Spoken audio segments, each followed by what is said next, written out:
The listening part of the occupational English test has 3 parts, and in each part you hear a number of different extracts. At the beginning of the test, you will hear a beep sound. You have time to read the questions before you hear the extracts. You will hear each extract once only. You have to complete your answers as you listen. At the end of each test, you will be given 2 minutes to check your answers. Part A. In this part of the test, you hear 2 different extracts. In each extract, a health professional is talking to her patient. For questions 1 to 24, complete the notes with the information you hear. Now look at the notes for extract 1.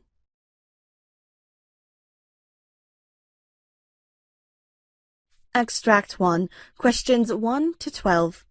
You now have 30 seconds to look at the notes.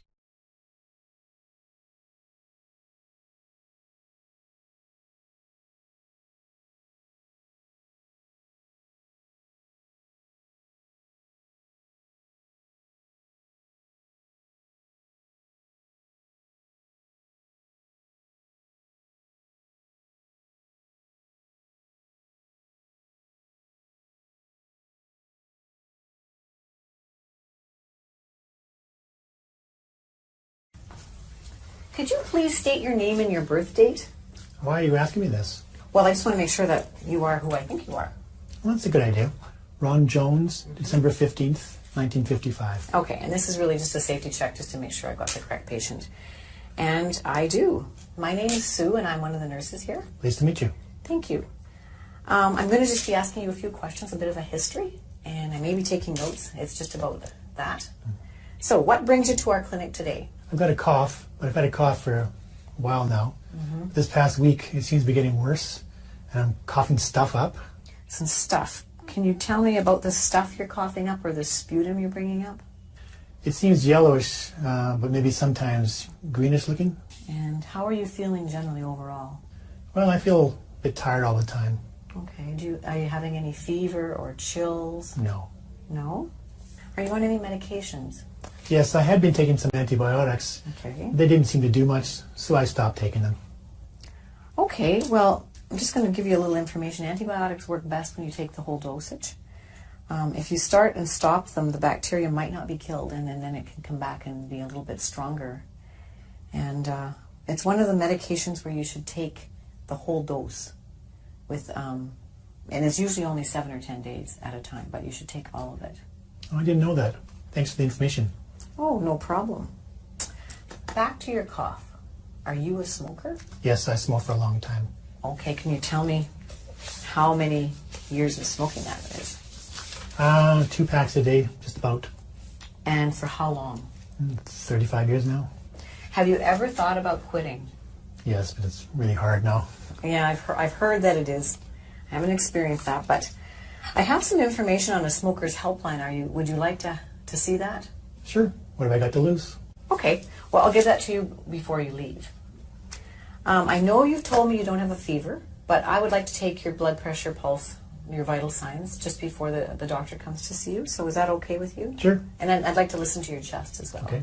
Okay, good. Well, I'll get that ready. First, I'm going to take your temperature.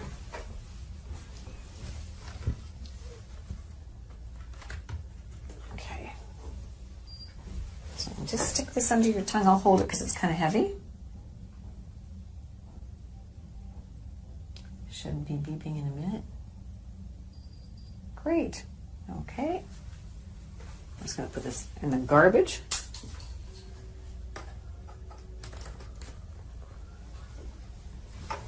And I'm going to take your blood pressure. Now I need to climb up and grab this. You've had your blood pressure done before? Yes. Okay. So I need your arm. Just going to pull your...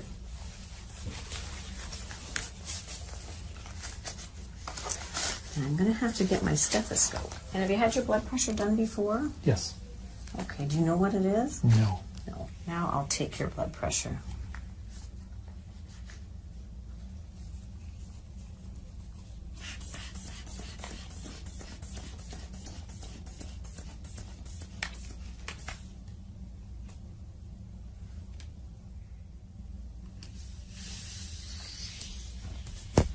Thank you.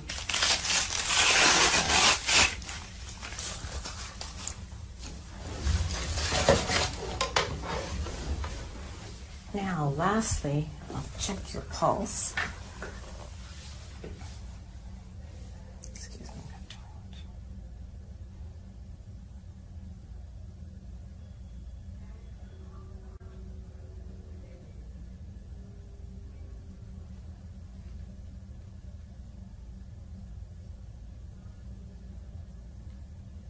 Okay, good. Thanks. Now, your temperature is 37, your pulse is 88, your blood pressure is 150/84, and your respirations were 16. Now I need to listen to your chest sounds. It's the last part. I'll do that. Can you take a deep breath in and breathe out? And again. One more time. And again. Okay, great. I hear wheezing in the lower part of your lungs. Do you feel that when you're breathing? I think so, yeah. Yeah. Okay, so I've got your vital signs and I've listened to your chest with some wheezing. The doctor's going to be coming in next. I'm just going to give her the results of what I've just done, and she'll come and visit with you, and then I'll see you after that. Okay, Okay, thanks. good. All right.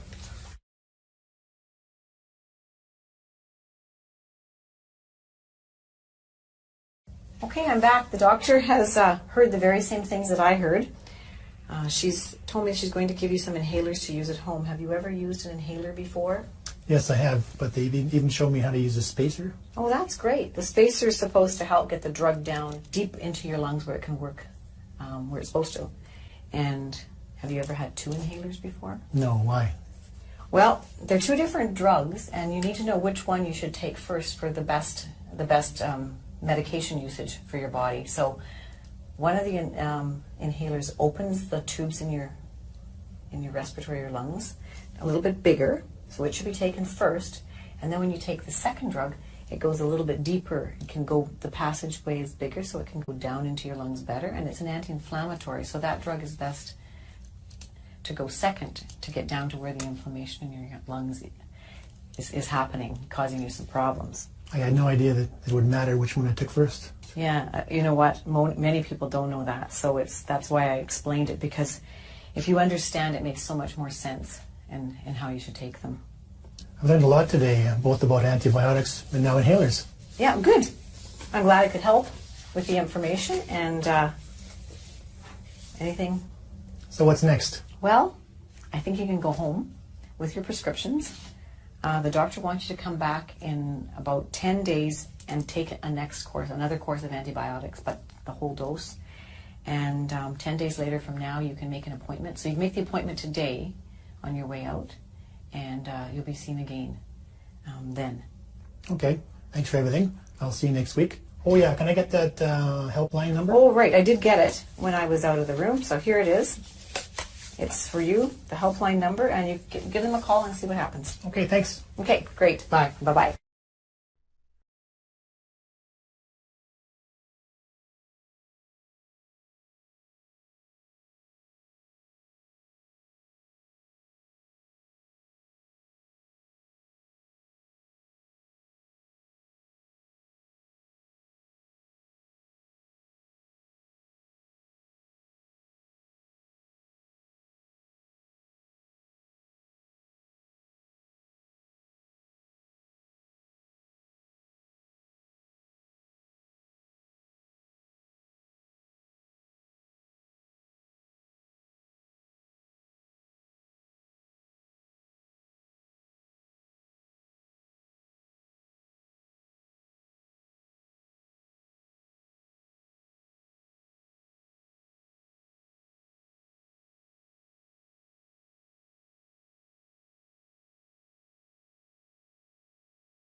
For questions 13 to 24, complete the following notes with a word or short phrase. You now have 30 seconds to look at the notes.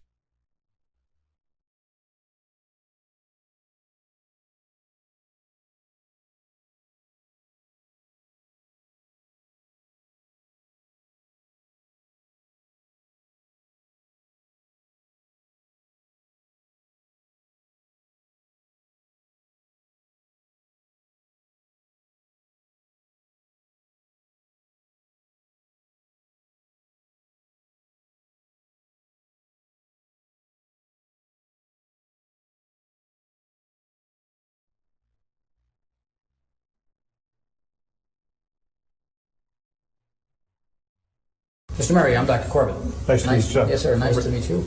Yeah, first time we've met. Yes. Yeah. Yes. So I understand you made an appointment for an examination. Yes, correct. And we're going to, a complete physical examination, I understand. Yes. And I'm going to ask you about why you came into that, but will you mind if I take a few notes just in case? No, that'd be fine. In case you got lots to tell me. Don't want to miss too much. That'll be fine. Good, good. So you made the appointment for an exam. When's the last time you had a physical examination? Probably 2 years ago. 2 years ago. Yeah. Okay. Well, tell me why you made this one. Well, I had these chronic headaches going on that I've had for about 3 months now, and they're just not getting any better, and I want to see if there's something we can do about it. So when you say chronic, you're referring to the fact that they've just been steady for 3 months, or they've been longer than that?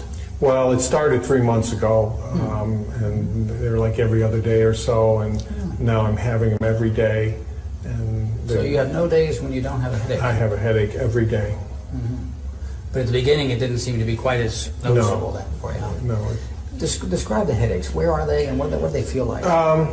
They start at the back of my head here, and they kind of come up around my temples, I guess you call it, and into the front of my head. Sometimes they're throbbing. You know, other times they're not quite as bad. Yeah. So it's both sides of your...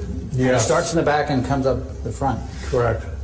Do you have a headache all the time, or does it just come in episodes? Well, I have a headache all the time until I take something. I take Advil and Tylenol that seem to help it, and that eases it up. Is it ever gone? Is it always something there? There's always something there. I always know it's there. It's just the intensity of it. I see.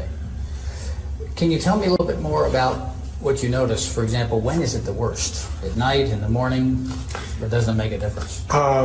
Well, it doesn't make a whole lot of difference. When I don't get enough sleep, it's really bad.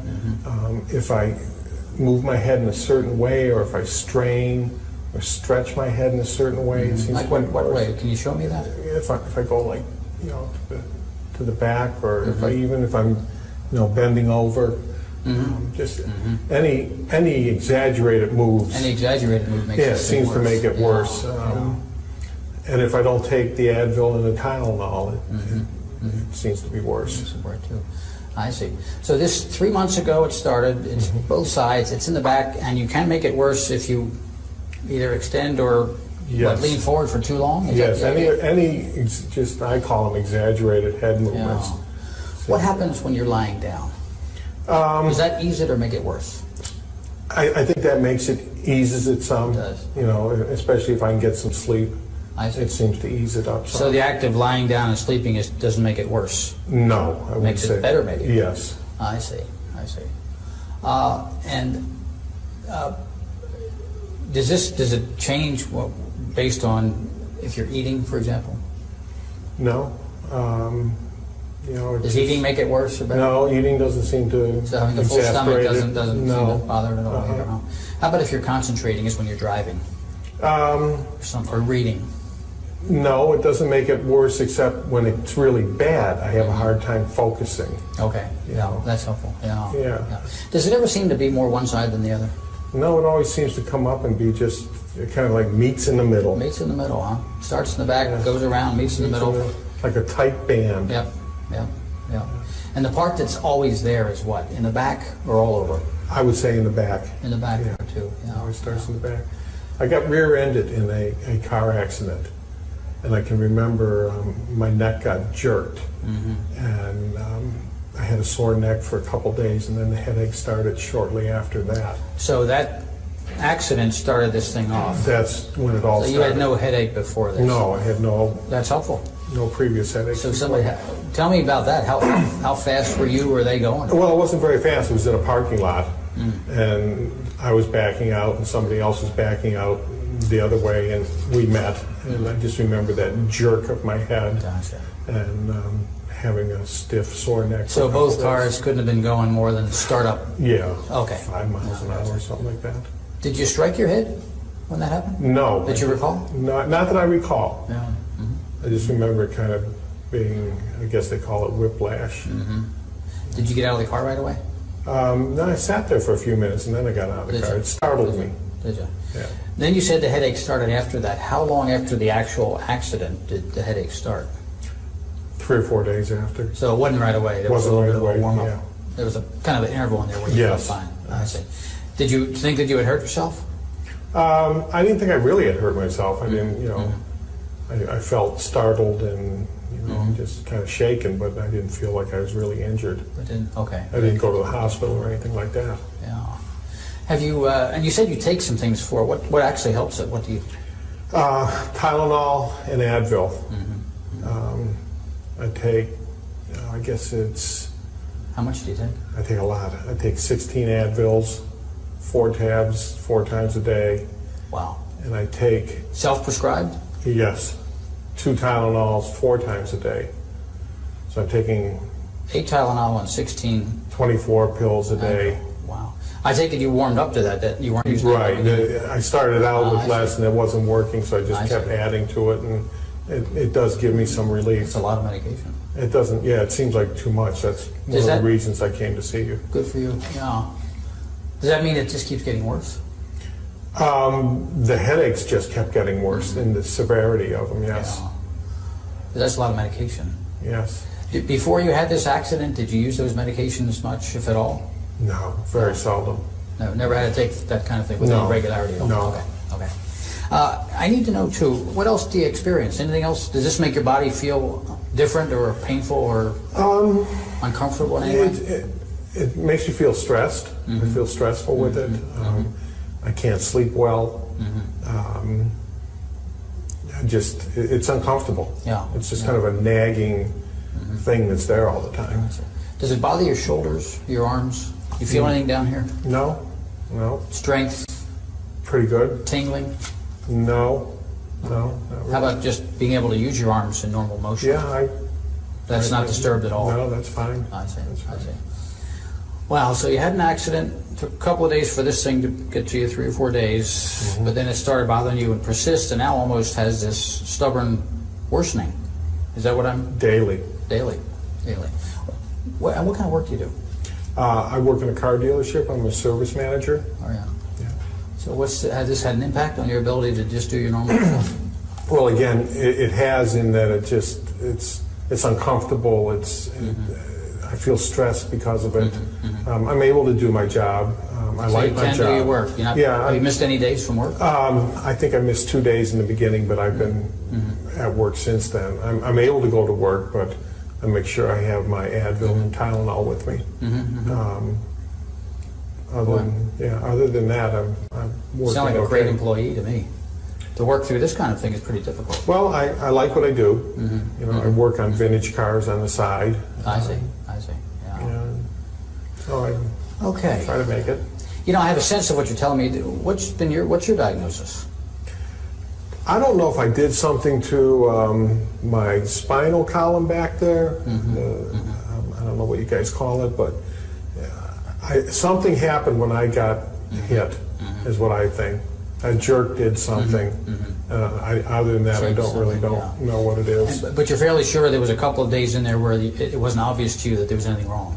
Other than it just being sore. Okay. It was sore and stiff. But the headaches didn't start, like I said, until about 3 or 4 days later. So there was some discomfort. Yes, Right there away. was. But you would call it more a soreness or stiffness. Yes. Than an actual headache that like you're Right, having now. Okay. right. Gotcha. Yeah. I need to know a few more things Okay. about the effect of this on you. How's your sleeping? Do you sleep okay? And I don't sleep well at all. Why not? The headache, the discomfort, it's hard to get to sleep. I sometimes can get to sleep and then the headache wakes me up. So my sleep patterns have been totally So that's disrupted. So how much sleep are you getting at night compared to what you'd like to get? Well, I used to sleep the night through, which was probably at least 8 hours. And I'm probably up 3 and 4 times a night now. Wow. And how long is that? I would call it a sleep deficit. How long has that been going on? Well, this happened 3 months ago, probably 2.5 months now. Because it wasn't as bad in the beginning, but they did just get worse. Did you consult with anybody else, or you been just toughing this out on your own? Just been toughing it out on my own and Yeah.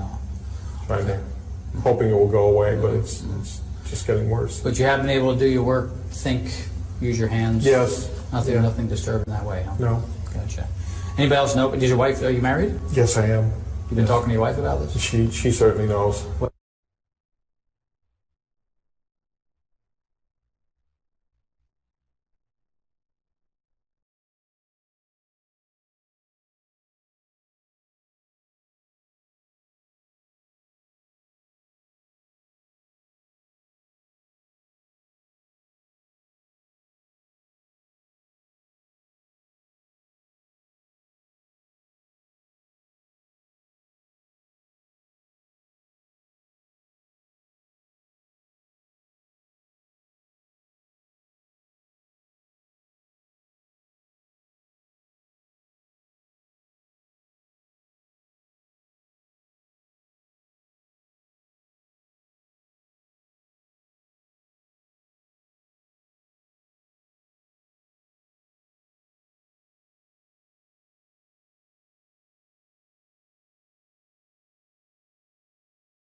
That is the end of Part A. Now look at Part B.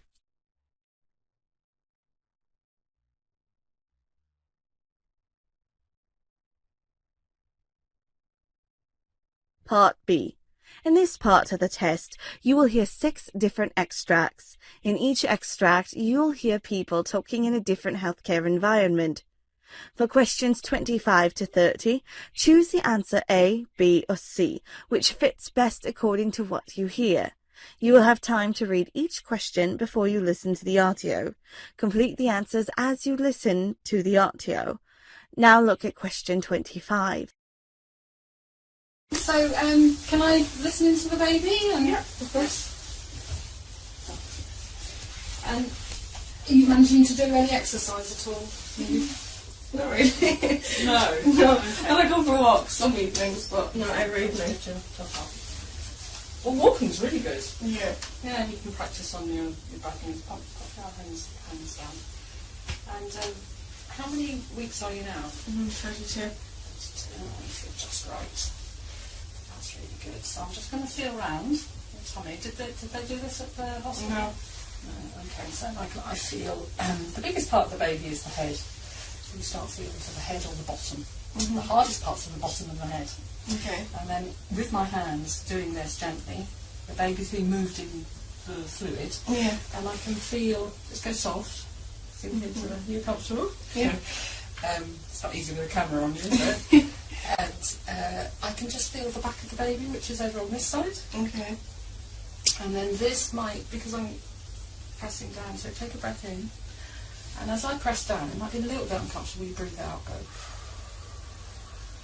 Oh, very good. I will do that again. And then breathe out. Okay. So the head's down. That's the bottom then we're feeling here. Okay. This bit here, because the widest part is down there and there's plenty of space. Yeah.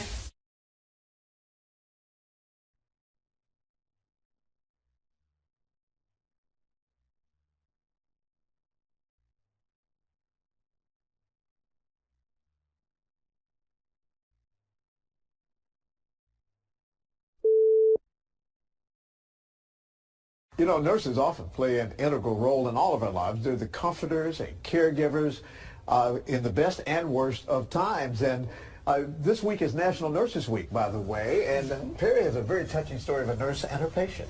Yeah, well, Nicole Leroy has lived this story for the last year and a half, but it's just now being told. a stop inside the Little Clinic in the Hyde Park Kroger during her lunch hour one afternoon, and a chance meeting with the nurse working that day may have saved her life. This is a journey Nicole Leroy has been waiting a year and a half to take, back to see her nurse at the Little Clinic. Hi. Oh. How are you? Good. I just want to thank you. Jessica Smith, a family nurse practitioner at the Little Clinic, listened to Nicole, something several doctors hadn't done. You researched, you looked in your book, you tried to figure out what it could be. And a month later, I found out that I had cancer. Cancer, stage 2 Hodgkin's lymphoma. I'm 36 years old. I'm in the best shape of my life. You don't think it could happen to you. A diagnosis a year in the making. I've been to a gynecologist, a dermatologist, primary care twice. And each one of them told me that I was either just virus clogs in my lymph nodes, or that I was self-inflicting, or that I had depression, I had anxiety. But Jessica thought it could be serious, so she encouraged Nicole to keep fighting. She looked me in the eye and she said, you need to go follow up further. You need to go see your doctor again. You need to push.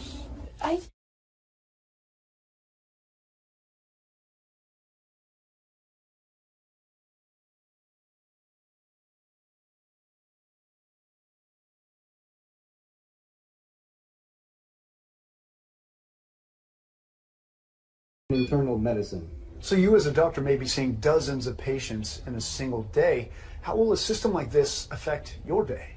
Well, I'm an emergency physician, so I work in an area where there's patients in rooms all around me. They all have questions. I can't tell you the number of times a day I see a patient limp out of a room and they want to know when lunch is coming.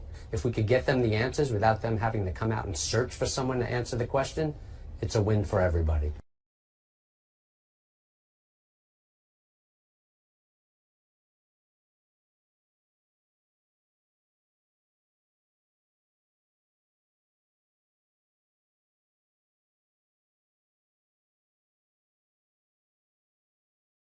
These devices are incredibly simple. There's just 2 buttons on it that you need to know about. The first one is the green one, which says on and off, and that's the first step. Stage 1, turn it on. Call emergency medical services now. It tells you exactly what to do. Remove all clothing from chest and stomach.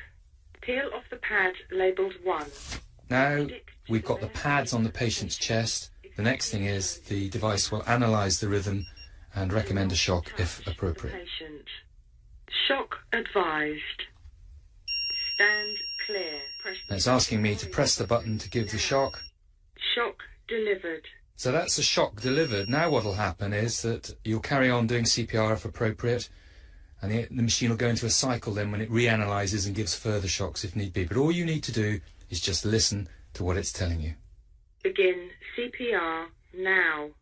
And this one's even got a little button that if you press it, it'll give a sound prompt so you can get your CPR at exactly the right rate. Trust me, if I can work one, so can you.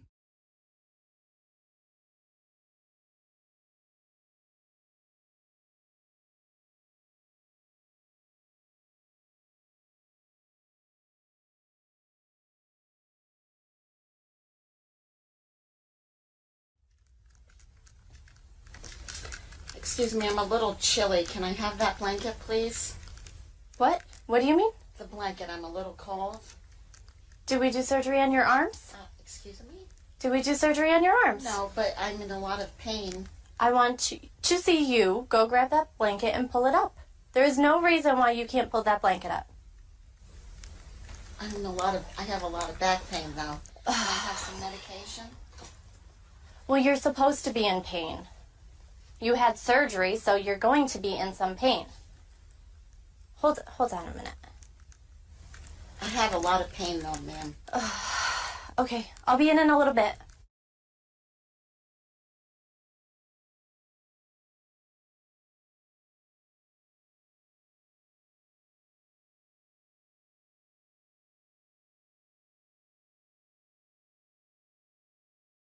My name's Phil. I'm an instructor, and Holly's a student working with me. We're going to be taking care of you today. Would it be okay if we ask you a few questions? Yeah, that was fine. Okay. I'm just going to verify your first and last name. If you could tell me your first name for me. It's Lori All right, and last name? Smith, All right, and your birthday. August 1st of 1974. All right, and Lori, what do you prefer to be called? You can just call me Lori. All right, it's nice to meet you. Thank you. Yes, nice to meet you. So Lori was admitted last night with an asthma exacerbation. Okay.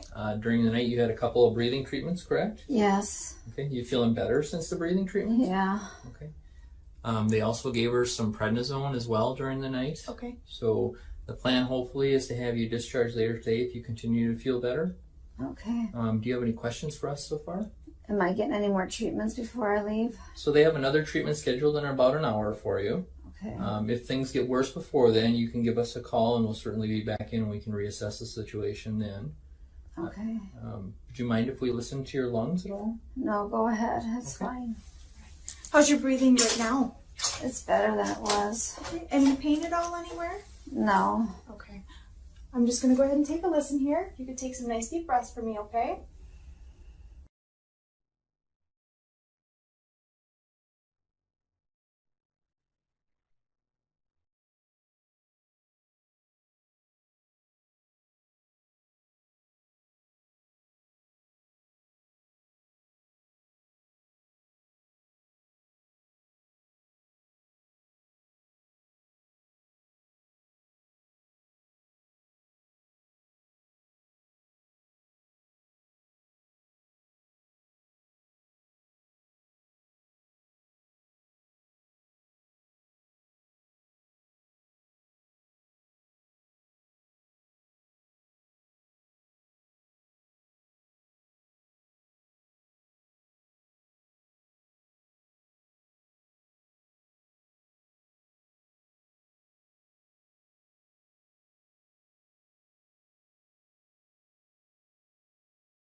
That is the end of Part B. Now look at Part C.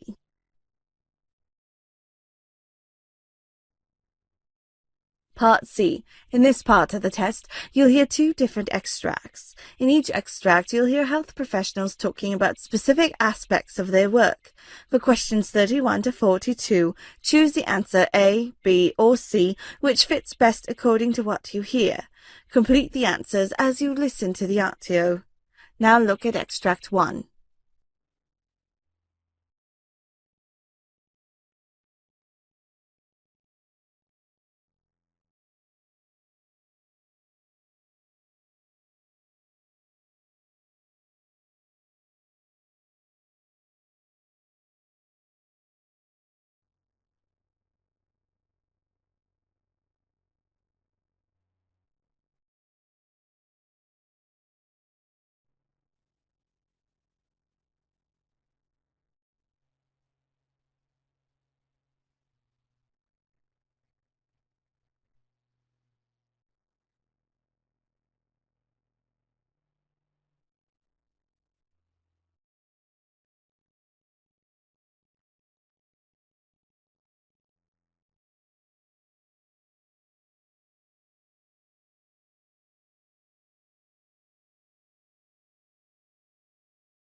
I wrote a prescription for antibiotics.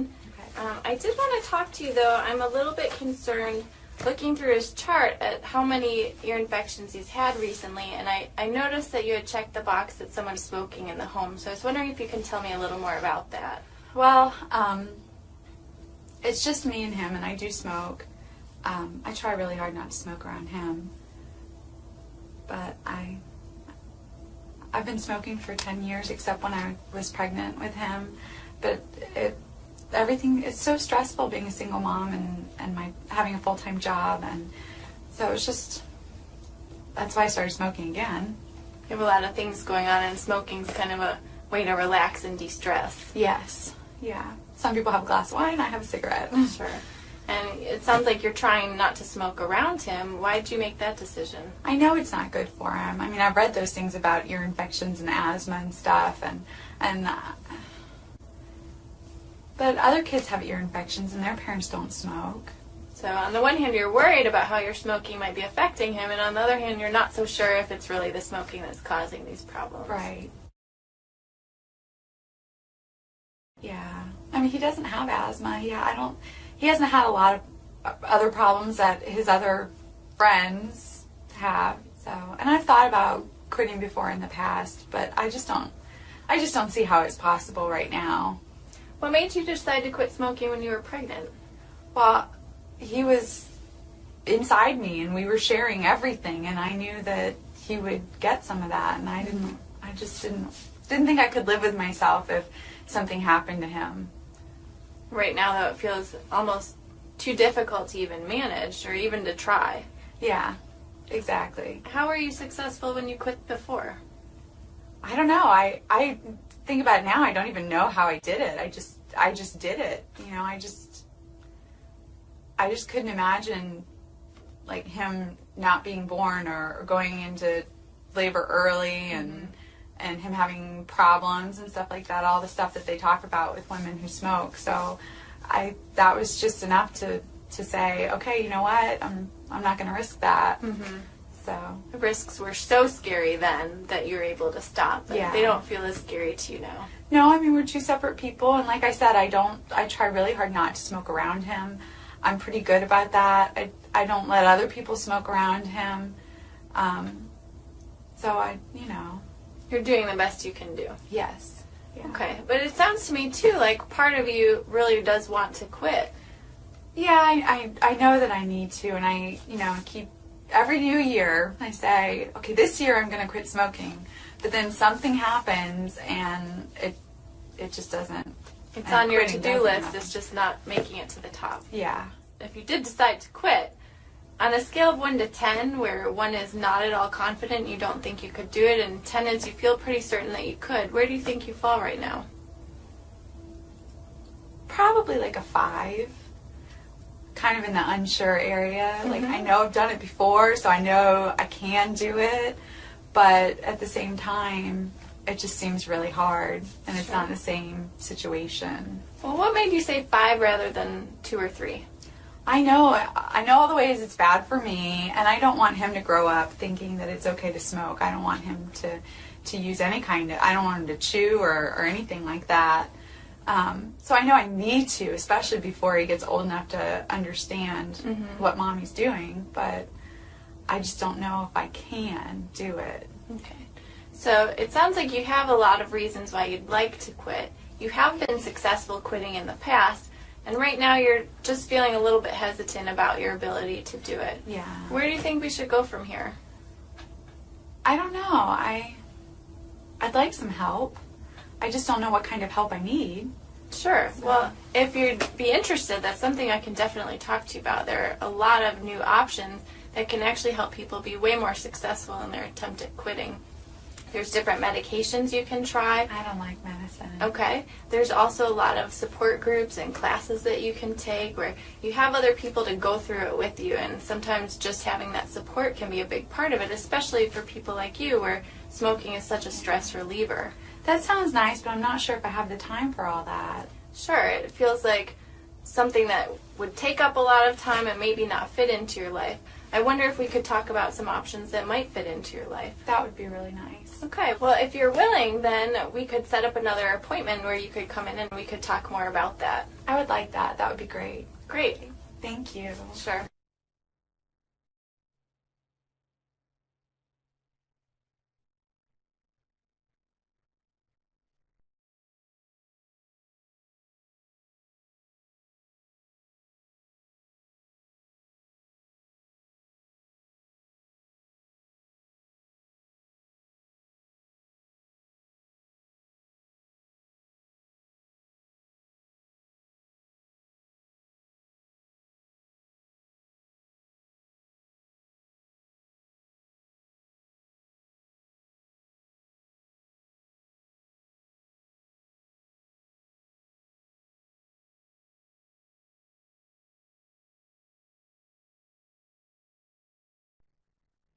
Extract 2.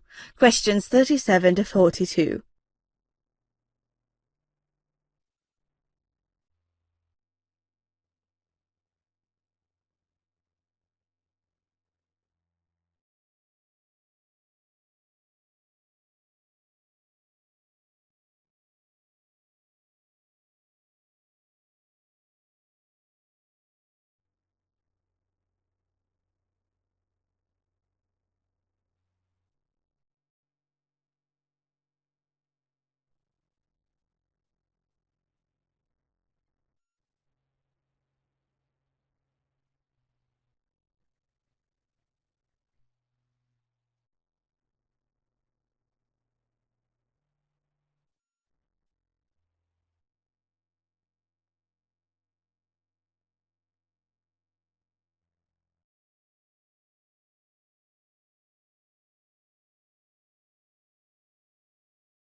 Here in the Health Report, we cover all sorts of research. The Mediterranean diet, what fat is right for you, how much salt is safe, diets to protect you from diabetes, early death, heart disease. So this next segment is actually a bit perturbing. We're being told that almost all this research is wrong. Yes, John Ioannidis is Professor of Medicine at Stanford University, and he says the scientific approach taken by nutritional researchers is nowhere near rigorous enough, and we have to go back to basics if we're to learn anything significant about how diets impact health. Thank you for inviting me. Now, we've had you on lots of times before, talking about various things and demolishing a few iconic areas of health and research. You're arguing that nutritional research needs radical reform. On what basis do you say that? Well, there's clearly a factory of papers being produced in nutrition epidemiology in particular that don't meet very high standards of credibility. The type of research that is being done in nutritional epidemiology, it's not an issue that there's bad scientists involved in it. You know, maybe excellent scientists are involved in it, but the odds of getting it right are extremely small. Let's look at that in a moment, but you quote in your paper some really bizarre conclusions that you might come to from if you've believed past nutritional research. Do you want to just tell us some of those bizarre findings in the relation to either longevity or shortened lifespan? Most of these studies are not experimental. They're not randomized. They're just observing people who report what they eat, and they take that seriously, that this is reflecting exactly what they ate, which is one major assumption. Second, people take these behaviors and these numbers as causal, which means that they look at the numbers and they translate them to an effect of these nutrients or of these foods on mortality. And then they also make another assumption that these risks are applicable to the entire lifespan. So then, let's take a number like 15% relative risk reduction in mortality or 15% increase in survival. which is a typical number that comes out of these studies. And this is the number that is the summary of all the data, for example, on what is the benefit with eating 12 hazelnuts a day. If you translate that to a gain in survival, you take 80 years, you multiply that by 15%. This looks like a 12-year gain in survival just by eating 12 hazelnuts a day, or literally one hazelnut a day would give you one more year of life as a benefit. It's a ridiculous calculation. It is not so, of course. Even if you believe that one of these foods or one of these nutrients or a couple of them may be important, it's impossible to believe that every single food, every single nutrient will have such tremendous benefits or such tremendous risks. So you get there because of there's multiple levels of unreliability. Is that what it is? That essentially the food diary is unreliable, they're not controlling for other factors such as education and other environmental factors properly, and they all conflate together to give you bizarre results? Is that what's going on? Exactly. It's a problem at multiple levels. It's an extremely difficult field to study. And it doesn't mean that observational studies, that epidemiological studies get it wrong all the time. In many other fields, the problems are much more straightforward.